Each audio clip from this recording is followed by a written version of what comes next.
Apertamento aqui, bruxismo. Será que isso faz a cabeça doer? A vida da enxaquecose não é fácil. Além de várias dores de cabeça, tem outros sintomas associados, que inclusive o bruxismo é um deles. Bruxismo, apertamento, está muito relacionado às enxaquecoses. Isso sim pode desencadear ou ser gatilho para uma crise de enxaqueca.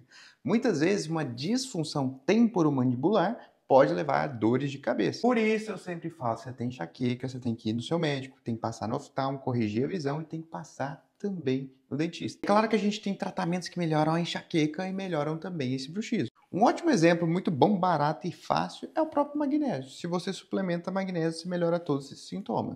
Outra coisa que você pode fazer é me seguir aqui para aprender a bloquear as enxaquecas naturalmente. Se você tem um dia muito estressante, você vai ter muito mais apertamento, muito mais crise de bruxismo. Então presta atenção, mulher. Ninguém vale suas enxaquecas. Não vale a pena passar raiva à toa. Manda esse vídeo para aquela amiga que fica morrendo de dor de cabeça, vai ajudar muito ela.